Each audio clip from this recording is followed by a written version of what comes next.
The billionaire glanced at the worn photograph and felt the world stop. The elderly waiter pouring his water had the same scar, the same gentle eyes. The grandfather he thought was lost forever. For 70 years, Yusef had hidden in plain sight, too ashamed to reveal himself to his wealthy grandson, until a young server named Sarah recognized his face from a faded image her grandmother had kept for decades. Khalid Al-Mansur had everything money could buy. A 32-year-old real estate magnate with a portfolio spanning 3 continents, he commanded boardrooms and closed billion-dollar deals before lunch. But behind the private jets and penthouse views, one question haunted him every single day. What happened to his grandfather? Yusef had vanished during the family's migration 7 decades ago, presumed dead in the chaos of war. Khalid had spent millions hiring private investigators, scouring records across the Middle East, chasing every whisper of a laid. Nothing. The grandfather he never knew had become a ghost, and Sarah, the young server who recognized his face, held a photograph her grandmother had treasured for 70 years, an image of a young man with a distinctive scar and gentle eyes. The same man now pouring water at table 12. The reunion was about to shatter decades of silence. But to understand how they ended up in the same restaurant, you have to go back to where the separation began. The year was 1948. The Middle East was a powder keg of shifting borders, collapsing empires, and families caught in the crossfire. Yusef Al-Mansur was just 19 years old, the eldest son of a modest trading family in Jaffa, a coastal city where oranges grew sweet and the Mediterranean breeze carried the scent of salt and possibility. He had his father's sharp mind, his mother's gentle eyes, and a scar across his left eyebrow from a childhood fall that would one day identify him across 7 decades. But in the spring of that year, war erupted with a ferocity no one had anticipated. Villages emptied overnight, families fled with only what they could carry, and amid the chaos of artillery fire and desperate escape routes, Yusef vanished. His family searched for weeks. His mother, Fatima, the same name his granddaughter would honor decades later, refused to leave Jaffa until someone forced her onto a truck bound for Lebanon. She clutched a faded photograph of her son, the last image ever taken of him, standing against a stone wall with that slight smile she loved so much. Yusef's father, Ibrahim, traveled through refugee camps along the Syrian border, showing the photograph to anyone who would look. He received fragments of rumors. Someone saw a young man matching his description on a fishing boat heading south. Another claimed he had been detained at a checkpoint near the Egyptian border, but none of the leads went anywhere. As the months turned into years, hope curdled into grief. The family eventually resettled in Dubai, where Ibrahim started over as a laborer in the pearl trade. The photograph of Yusef was placed in a wooden box, wrapped in cloth, and tucked away. They spoke of him less and less, the name becoming a ghost that haunted family gatherings without ever being summoned aloud. Khalid Al-Mansur grew up surrounded by wealth but shadowed by absence. His father, Rashid, had been born in 1951, 3 years after Yusef disappeared, and had built the family fortune from nothing, first trading textiles, then construction, then a real estate empire that would make the Al-Mansur name synonymous with Dubai's glittering skyline. Rashid was a visionary, a man who transformed desert into destination, but he never forgot the brother he never met. When Khalid was 10, his father told him the story of Yusef's disappearance, showing him the photograph for the first time. The young Khalid stared at the sepia-toned image, at the teenage boy with a scar bisecting his eyebrow, and felt a hollow ache he could not explain. He promised his father he would find his uncle someday. Rashid smiled sadly. "He would be an old man now, if he's even alive. But I hope you do, my son, I hope you do." Rashid died of a heart attack in 2012, never learning what happened to his brother. Khalid inherited a company valued at over $6 billion, a fleet of properties across London, Monaco, and New York, and a private jet that could take him anywhere on the planet. He also inherited the photograph and the promise. He hired the best private investigators money could buy. He commissioned DNA databases, scoured immigration records, and followed leads that stretched from Cairo to Karachi to Kuala Lumpur. Every path dead-ended. Yusef Al-Mansur had vanished so completely that some began to doubt he had ever existed at all. but he did exist, and he was a lot closer than anyone imagined. After the chaos of 1948, Youssef had not made it to Lebanon or Syria or any of the places his family searched. He had been separated from his parents during a nighttime evacuation, knocked unconscious by debris from an explosion, and when he awoke, he found himself on a cargo ship bound for Port Sudan. The ship's captain was a gruff but merciful man who agreed to take him as a deckhand in exchange for passage. Youssef spent the next decade working on vessels that crossed the Red Sea, never staying in one place long enough to send word to anyone. He tried to trace his family's path. Letters to Jaffa went unanswered. Messages to Lebanese camps returned unopened. He did not know they had gone to Dubai. Envelopes with the wrong address were all it took to sever a bloodline. By 1965, Youssef had grown into a quiet, resilient man. He spoke 4 languages: Arabic, English, Swahili, and rudimentary Italian, and his calloused hands told stories of nets pulled in rough waters and cargo hauled under unforgiving suns. He eventually settled in Cairo, where he married a local woman named Amina and found work as a waiter at a restaurant in the bustling Khan el-Khalili market. The pay was modest but stable. They had a daughter, Hala, in 1968. Life was not abundant, but it was peaceful. For the first time in decades, Youssef allowed himself to feel something other than survival. He never spoke of his family in Jaffa, not to Amina, not to Hala. The shame of his failure to find them calcified into silence. He convinced himself they were dead. It was easier that way. Hala grew up, married, and moved to the United Arab Emirates for work in the 1990s. She had no idea that she was returning to the very land where her grandfather's family had rebuilt their lives. Youssef, now in his 70s and widowed, followed his daughter to Dubai in 2005, settling into a modest apartment in the Deira district. He needed to work. His pension was negligible, so he took a job as a waiter at an upscale restaurant called Al Noor, known for its discreet service and wealthy clientele.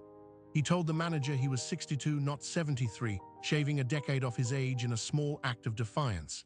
He worked 6 days a week, 12 hours a day, pouring water and clearing plates for men in tailored suits who never looked at his face. He was invisible. That was how he wanted it. No one at Al Noor knew his full name. He went by Youssef, just Youssef, and certainly no one knew that the young billionaire who dined there every month, the one the staff called Mr. Khalid, was his own grandson. Youssef had served Khalid several times over the years. He had poured his water, presented his menus, removed his plates. He had stood close enough to see the family resemblance, the shape of the jaw, the curve of the brow, but he had never allowed himself to believe it. The Al-Mansur name was not uncommon. Rich men came and went. The coincidence would have been too impossible to contemplate. So Youssef kept his head down and did his job, his decades-old secret buried beneath a uniform that hid everything.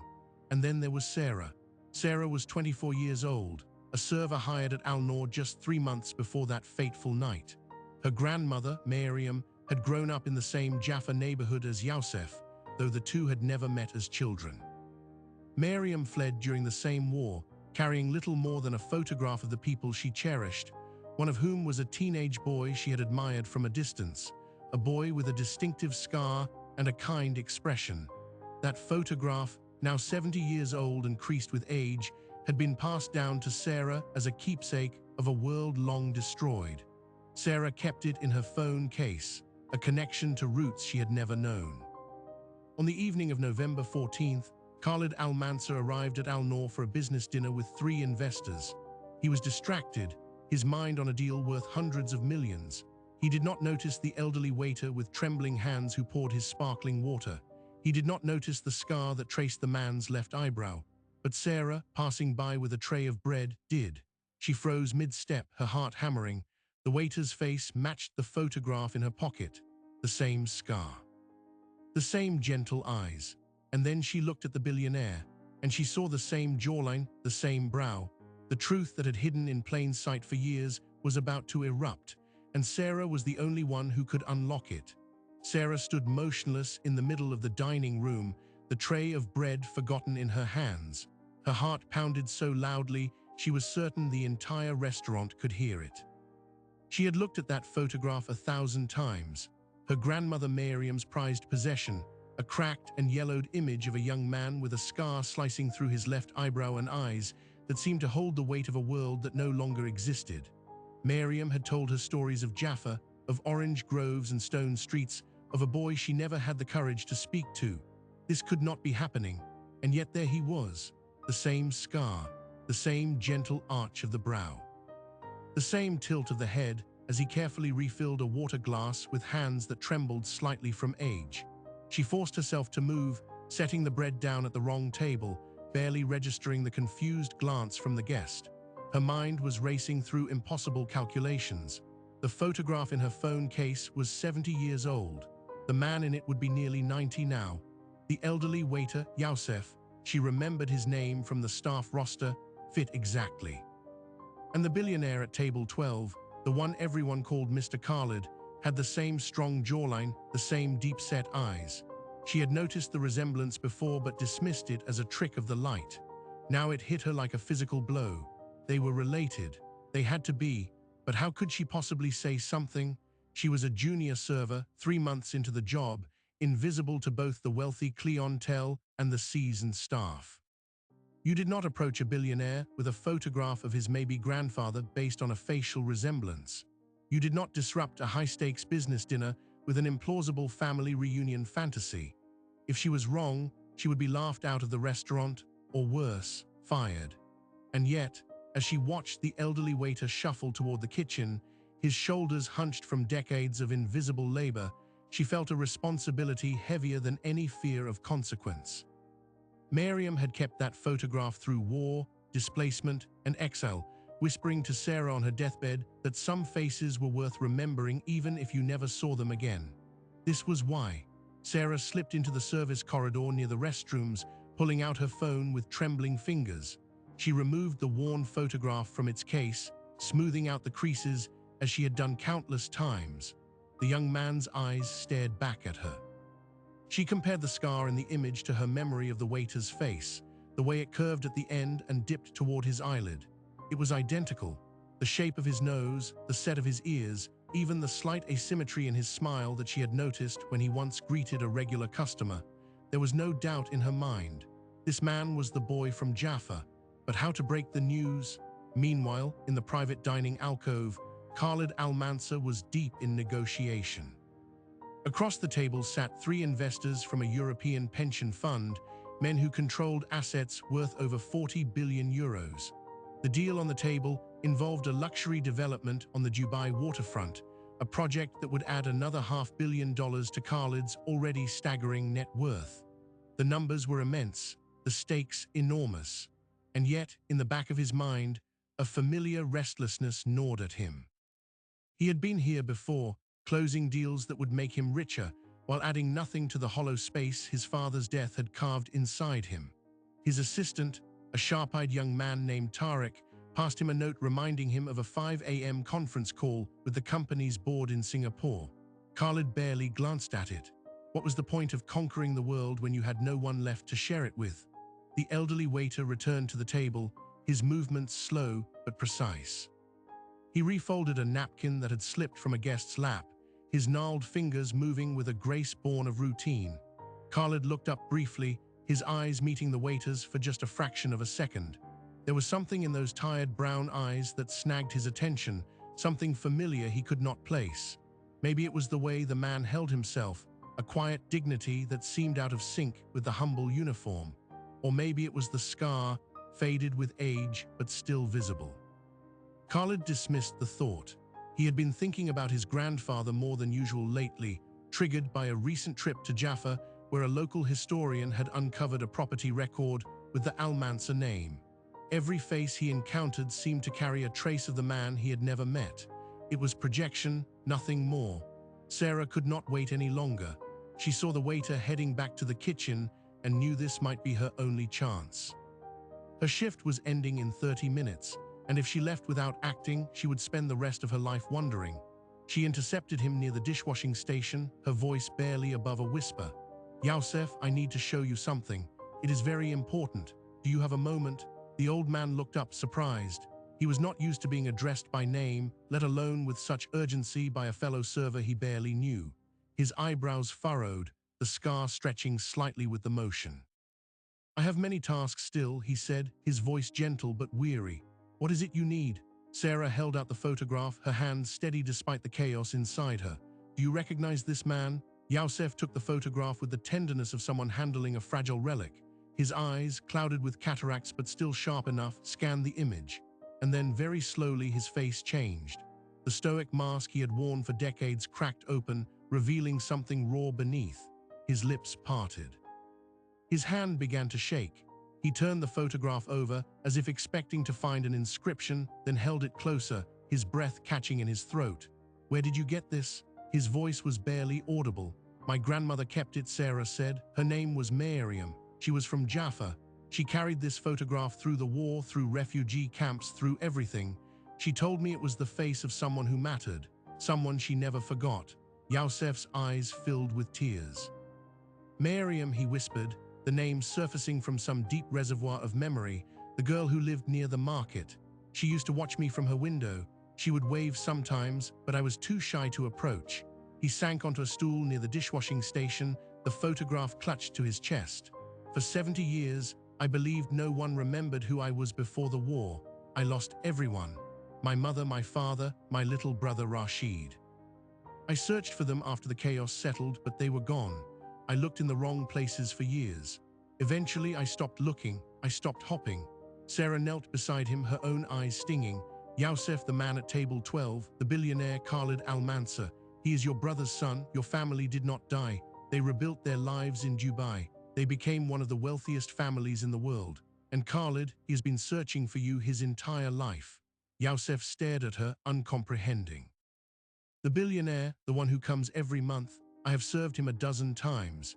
He tipped me generously once and I thought he looked familiar, but I told myself I was a foolish old man imagining things.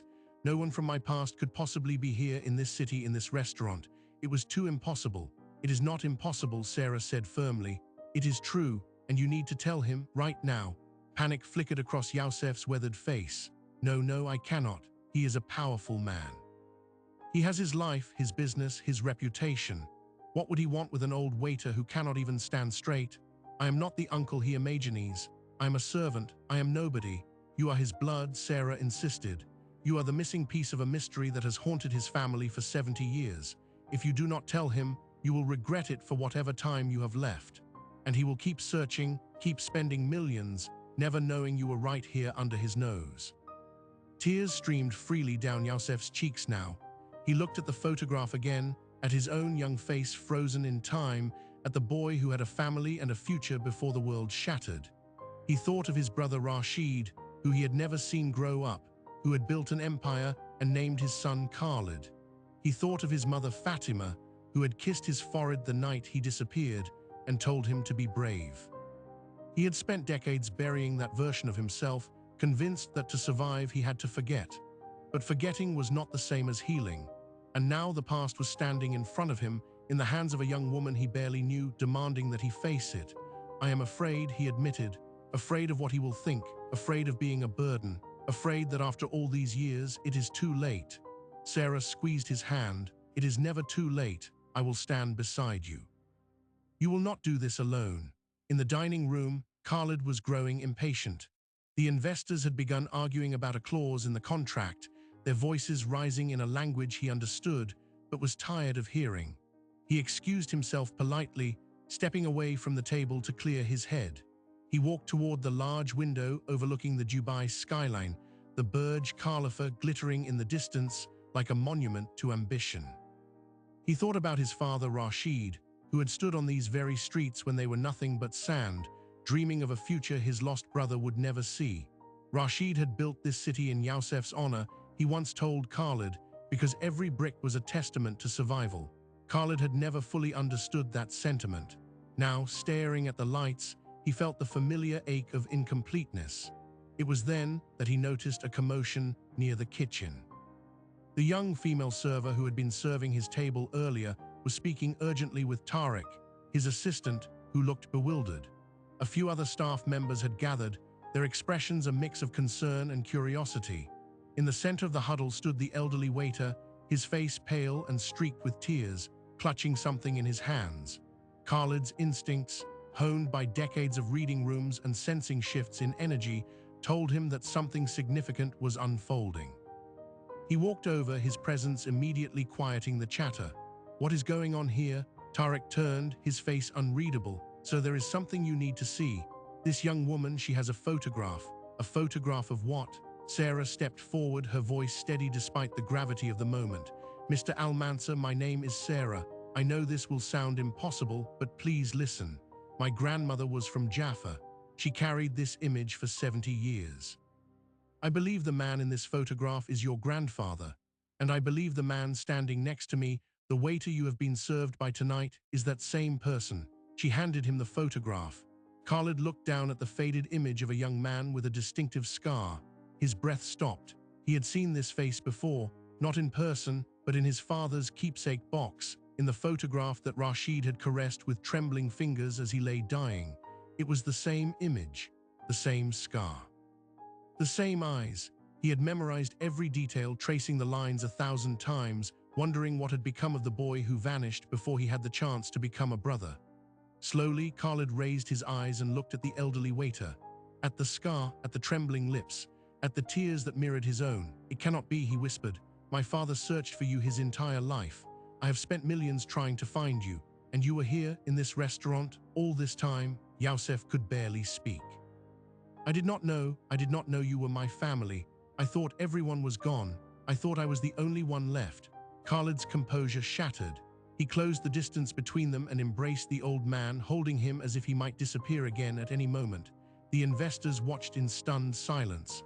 The staff froze, some wiping their own eyes. Sarah stood back, her hands clasped together, watching 70 years of separation dissolve in a single embrace. But this was not the end of the story. This was only the beginning of a reckoning, because as Khalid held his grandfather, a flood of questions surged through his mind. Why had Youssef never reached out? Why had he hidden in plain sight? And what other secrets had the Almansa family buried beneath the gleaming towers of Dubai? As the restaurant erupted in whispers and cell phone cameras began to rise, the reunion that should have been a fairy tale ending instead ignited a chain of revelations that would expose truths none of them were prepared to face. Within minutes, the scene inside Al Noor had transformed from an intimate family reunion into a viral sensation.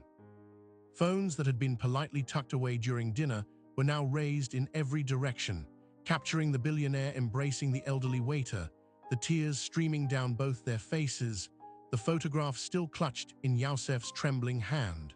The European investors sat frozen, their multi-billion euro deal completely forgotten. Staff members huddled near the kitchen entrance, some weeping openly, others simply staring in disbelief. Tarek, Khalid's assistant, was already on his phone with the company's public relations team, his voice tight with urgency. This story was going to spread, and spread fast. Within the hour, every news outlet in the Gulf would be running the headline: "Dubai billionaire finds lost grandfather serving his table." The narrative was heartwarming, cinematic, irresistible, but no one in that restaurant understood yet that the most devastating revelations had not even begun. Khalid gently released his grandfather and guided him to a private table away from the gawking investors and snapping cameras. He signaled to Tarek to clear the room, a task that required all the authority the assistant could muster. The restaurant manager, a flustered man named Omar, rushed to comply, shepherding guests toward the exit with hurried apologies and promises of complimentary dinners. Within 15 minutes, the dining room was empty save for Khalid, Youssef, Sarah, and the few staff members who had been present when the truth surfaced. The candlelight flickered across the polished tables, casting long shadows that seemed to stretch into the very past they were now excavating. Khalid sat across from his grandfather, his mind reeling. He had imagined this moment for decades, rehearsed the questions he would ask, the embrace he would give. But now that it was real, all he felt was a churning confusion. He needed to understand. "Tell me everything," he said quietly, "from the moment you disappeared. I have pieces, fragments that my father collected over the years, but so much is missing. Why did you never come to us? Why did you hide?" Youssef stared at the photograph on the table, his voice barely above a whisper. I did not hide, not at first. After the war separated me from our parents, I tried desperately to find them. I went from camp to camp, from city to city, showing anyone who would look the same photograph you hold now. I wrote letters to every address I could remember. I spent years searching, but the world was chaos. Borders had shifted, names had changed, people vanished without a trace. I eventually gave up hope that anyone had survived. And then, about 20 years ago, I received a letter. Khalid's pulse quickened. A letter from whom? Yousef's eyes clouded with a pain so old it had fossilized into something harder than grief. It came in a plain envelope, no return address. Inside was a single-page typewritten. It said that the Almansa family had learned of my existence and wanted to make clear that I should not attempt to contact them. The letter claimed that my presence would cause embarrassment, that the family had built a reputation that could not be tainted by a poor, uneducated relative from the past. It said that if I stayed away, a sum of money would be wired to me each month to ensure my silence. I never touched the money, I never responded. But I believed the letter was genuine. I believed my own family was ashamed of me. Khalid felt the blood drain from his face. That is impossible. My father would never have sent such a letter. He dedicated his entire life to finding you. He spoke of you constantly, cried for you on your birthday every year, made me promise to continue the search after he died. The letter you received, it was a lie. Someone fabricated it. I did not know that, Yousef said, his voice cracking. I had no way of verifying. I was alone. My wife had died. My daughter Hala was struggling to build a life. The shame I already carried, the belief that I had failed everyone, made the letter feel true, so I stayed invisible. Even when Hala moved to Dubai for work, I never told her about the Almansa name. I was afraid she would be rejected too. Khalid stood up, unable to contain the storm inside him. Someone in my family, or close to my family, deliberately sabotaged your return. Someone knew you were alive and took active steps to keep you hidden. This was not an accident of history. This was a crime. Tariq re-entered the room, his expression grim. He held a tablet displaying a flood of notifications. The story had broken across every major news platform. Within minutes of the first videos being posted, reporters were outside the restaurant, helicopters were circling, and the Almansa corporate communications team was overwhelmed with requests for comment. But that was not the most urgent problem. Tariq pulled Khalid aside, his voice low. Sir, while you were talking, I did some preliminary digging into the trust accounts and internal correspondence records from your father's era. I think you need to see something. The letter Yousef described, I may have found who sent it. Khalid's jaw tightened. Who? Tariq hesitated. Before I tell you, you need to understand that this person is still a senior figure in the company. They hold significant shares, have influence over board decisions, and are currently managing the education foundation that bears your mother's name. It is your uncle, Samir, your father's half-brother. The name struck Khalid like a physical blow. Samir Al-Mansur was a man he had trusted his entire life. After Rashid died, Samir had stepped in as a mentor, guiding Khalid through the complexities of the family business. He was present at every holiday gathering, had toasted at Khalid's wedding, had wept at Rashid's funeral. The idea that this man had secretly worked to keep Yousef isolated for decades was almost incomprehensible. I need proof, Khalid said, his voice dangerously calm. What exactly did you find? Tariq pulled up a series of documents on the tablet. Financial records from 1998 showed the establishment of a small offshore account in Yousef's name. Monthly deposits of $2,000 had been made consistently for 23 years. The originating account was traced back to a shell company that, after peeling back several layers, led directly to Samir's personal holdings. Alongside the financial records were archived emails between Samir and a private investigator, discussing ways to ensure that Yousef remained unaware of the Al-Mansur family's location and status. The language in those emails was cold, clinical, and unmistakable. Khalid felt the room tilt.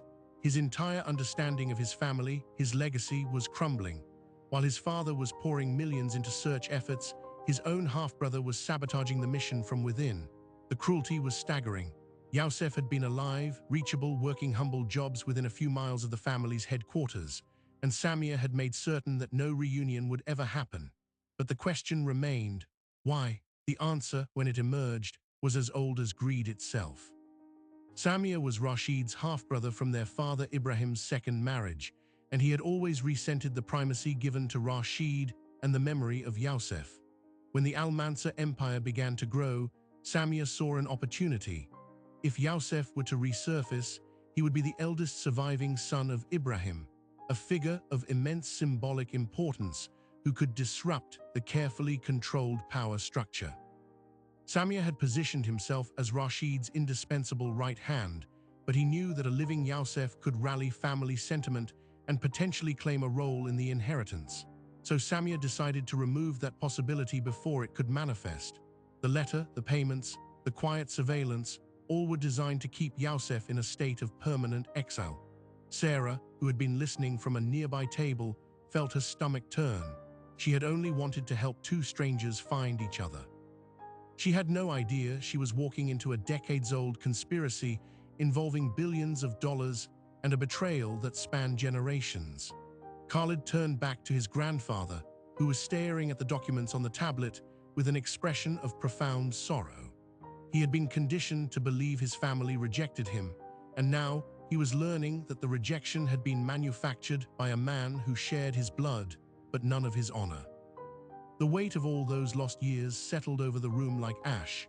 "I have to confront him," Khalid said, "tonight, before this story spirals further and he has time to cover his tracks." Tariq nodded but cautioned restraint. Sir Samia is currently at a charity gala for the Education Foundation, surrounded by media and influential allies. If you confront him publicly, it could turn into a spectacle that damages the company and the foundation. There may be a more strategic way to handle this. "There is no strategic way to handle the destruction of my grandfather's life," Khalid replied. "But you are right about one thing. I need to understand every layer of this before I act. Go deeper into the records, find out if anyone else was involved. I want to know exactly what Samia did, who helped him, and where the money came from. And in the meantime, I will not let Yusuf spend another night in that cramped apartment. He comes home with me tonight." Yusuf protested weakly, still clinging to a lifetime of humility. "I do not need luxury. I have survived this long. I do not wish to be a burden." "You are not a burden," Khalid said, kneeling beside him. "You are family, and I will spend the rest of my life making up for every moment we were forced apart." As they prepared to leave the restaurant through a back entrance to avoid the media swarm, Sarah approached Khalid hesitantly. "Mr. Al-Mansur, I know I am just a server, but I feel responsible for what happens next in some way. My grandmother would have wanted me to see this through. If there is anything I can do, please let me know." Khalid looked at the young woman who had carried a 70-year-old photograph and the courage to speak up when others would have stayed silent. "You are the reason any of this is happening. You recognized the truth when everyone else was blind. From this moment forward, you are not just a server, you are family." The convoy of black SUVs pulled away from Al-Noor, carrying Khalid, Yusuf, Tariq, and Sarah into the night. But the resolution they sought was still tangled in webs of deceit. Samia, miles away at his charity gala, was already receiving alerts that something had gone terribly wrong. His carefully constructed fortress of lies was about to be stormed. The secrets buried beneath the Al Mansur Empire were volcanic, and the eruption would consume everyone who stood in its path. The penthouse elevators opened onto a world Yusuf had only glimpsed through restaurant windows. Floor to ceiling, glass revealed the Dubai skyline in all its audacious splendor, the Burj Khalifa piercing the night sky, the marina glittering like a constellation fallen to earth. Yusuf stood in the marble foyer, his worn shoes sinking into carpet that cost more per square meter than his monthly salary. He felt like an intruder in a palace, but Khalid's hand on his shoulder anchored him. "This is your home now," Khalid said, "not because of the marble or the view, because you belong here. You have always belonged here." Sarah watched from the entryway, her own emotions a tangled knot. She had intended only to show a photograph, and now she was standing in a billionaire's penthouse while a family's history was being rewritten in real time. Tariq had already set up a temporary command center in the study, laptops open, secure lines established to the company's legal team and investigators. The deeper he dug into Samia's records, the darker the picture became. The offshore payments to Youssef were only the surface layer. Underneath lay a labyrinth of fraudulent trusts, siphoned foundation funds, and a paper trail that suggested Samia had not only exiled Youssef, but had systematically pillaged the family's charitable legacy to enrich himself. The education foundation that bore Khalid's mother's name had been hollowed out, its accounts bled into shell companies across 3 continents. Millions meant for displaced children had been redirected into private investments, luxury properties, and a yacht registered in the Cayman Islands. Khalid absorbed the revelations with a grim composure forged by years of high-stakes negotiations. But beneath the calm, a cold fury was hardening into resolve. He would confront Samia, but not with rage. He would confront him with evidence, in a forum where the truth could not be buried. The charity gala was still underway at the Ritz-Carlton, with Samia as the keynote speaker, basking in the adulation of donors who believed they were funding schools and hope. Khalid made a phone call to the chairman of the foundation's board, a retired diplomat named Hakim, and asked for an urgent private meeting before the evening's program concluded. 3 hours later, in a private suite adjacent to the gala ballroom, Khalid faced his uncle. Samia al-Mansur was a man who had perfected the art of benevolent authority. Silver-haired, impeccably tailored, he moved through the world with the confidence of someone who believed he had outsmarted everyone. When he saw Khalid enter, his expression flickered for only an instant, a microsecond of calculation that betrayed his awareness that something had shifted. Khalid did not wait for pleasantries. "I know about Youssef. I know about the letter. I know about the 23 years of payments designed to keep him silent. I know about the embezzlement from the foundation. And I have every document, every transaction, every email. This ends tonight." Samia's face went pale, then hardened. "You have no idea what you are talking about. Youssef was a threat to the family's stability. I did what was necessary to protect the company your father built. If you expose me, you destroy everything. The markets will react. The foundation will collapse." "Is that what you want?" Khalid stepped closer, his voice low but unyielding. "What I want is for the world to know the truth. What I want is for my grandfather to spend his remaining years surrounded by the family you tried to steal from him. What I want is for every dollar you embezzled to be returned to the children it was meant to serve. And what I want is for you to face the legal consequences of your crimes. The board is waiting outside. You can either resign and cooperate with the investigation, or I will walk into that ballroom and read the evidence aloud to every donor, every journalist, every camera in attendance."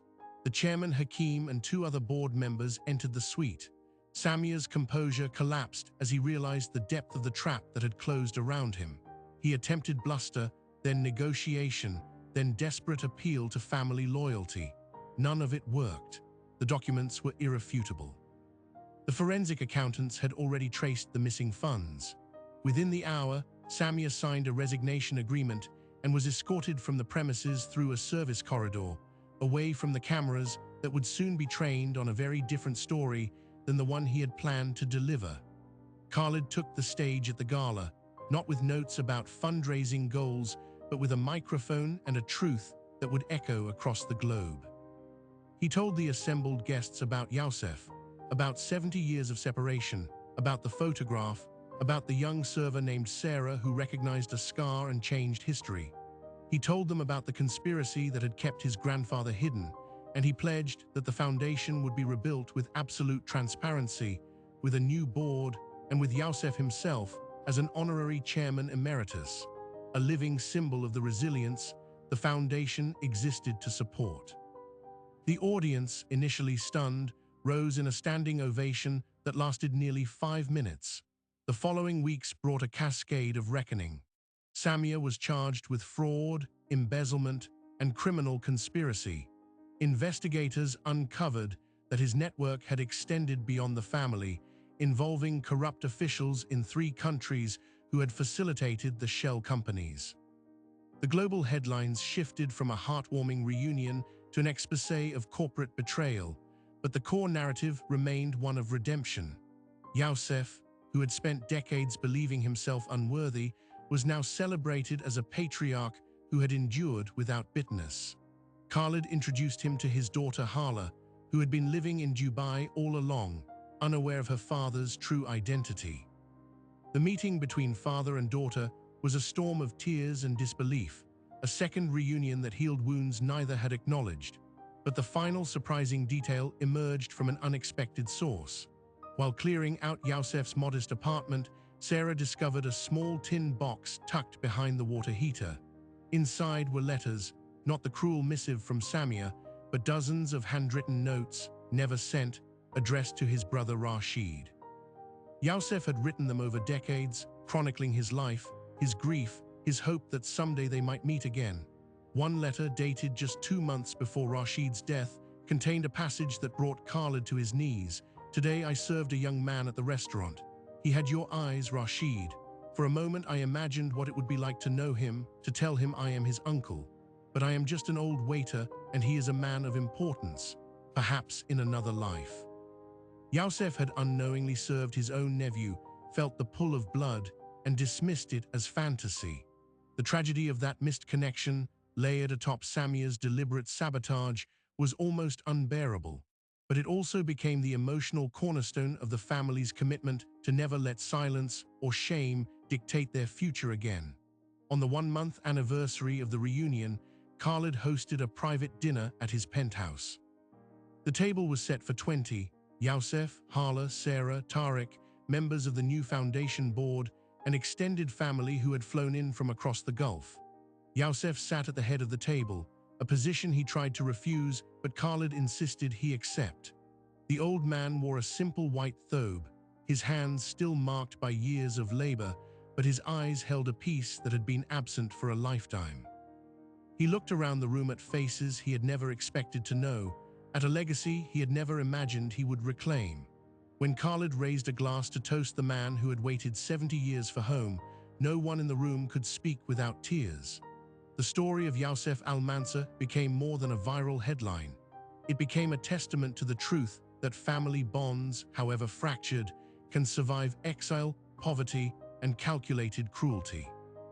The foundation, now restructured and renamed the Al-Mansur Family Initiative, redirected its resources toward reuniting separated families across conflict zones worldwide. Sarah, in recognition of her pivotal role, was offered a scholarship to pursue the education she had always dreamed of, and accepted with the quiet grace that had defined her from the start. As for Samia, his downfall served as a warning that secrets buried in the dark will eventually find light, and that no fortress of wealth can withstand the relentless force of truth. The final scene of this chapter took place not in a penthouse or a courtroom, but on a quiet morning in Jaffa. Khalid and Yusef traveled together to the neighborhood where the Al-Mansur family had once lived, where orange groves still grew and the Mediterranean still whispered against the shore. They stood before the stone wall where the photograph had been taken 76 years earlier, the same wall that had witnessed a young man's hope before the world fell apart. Yusef reached into his pocket and pulled out the original photograph, now laminated and preserved. He held it against the wall, aligning the background with the present. The scar, the eyes, the youth, they all stared back across the decades. And for the first time, the past and the present were no longer at war. They stood there until the afternoon light began to soften, the Mediterranean breeze carrying the scent of salt and orange blossoms, just as it had when that photograph was taken. Yusef finally tucked the image back into his pocket, his hand resting over it, as if feeling the heartbeat of the boy he had once been. Khalid placed a hand on his grandfather's shoulder, and neither spoke.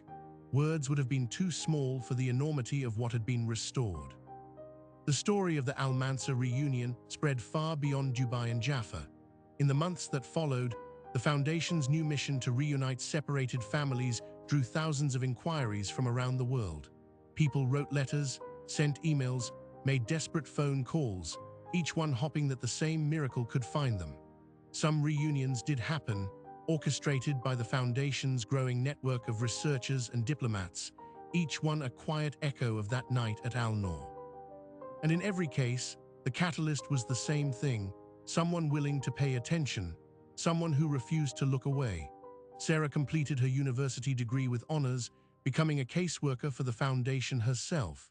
She kept her grandmother Miriam's photograph in a frame on her desk, now accompanied by a new image, herself standing between Khalid and Youssef at the Jaffa wall, the scar on the old man's face catching the light. When people asked why she had dared to speak up that evening, she always gave the same answer. My grandmother taught me that some faces matter even if you never see them again. I saw a face from her memory, and I knew I had to connect the dots. Youssef lived 4 more years, years filled not with regret, but with the strange, aching beauty of a life finally made whole. He attended board meetings, sat for interviews, and even returned to Al Noor once, not as a waiter, but as a guest of honor. He ordered the same lamb dish, and when the server asked if he needed anything else, he simply smiled and said, "No, thank you, I have everything I need." His daughter Hala became a fixture of the family gatherings, her own children meeting cousins they never knew existed. The Al-Mansur name, once synonymous with towers and transactions, now stood for something deeper, the stubborn endurance of blood and memory. But the story leaves us with a question that reaches far beyond one family. How many people walk past us every day carrying invisible histories? How many scars hide stories we are too busy to notice? The truth is, every stranger holds a world, and every face contains a thread that might lead somewhere extraordinary if we just look closely enough. Youssef was invisible for decades, pouring water for businessmen who never once asked his name, until a young woman with an old photograph decided that seeing was not enough. She had to act. Thank you for watching this story to its end. If it moved you, share it with someone who might need reminding that hope can emerge from the most unexpected places. Subscribe to the channel and hit the bell so you never miss a story that proves reality is more powerful than fiction. And in the comments, tell us, who would you recognize if you looked a little closer? We read every response, and we will see you in the next one.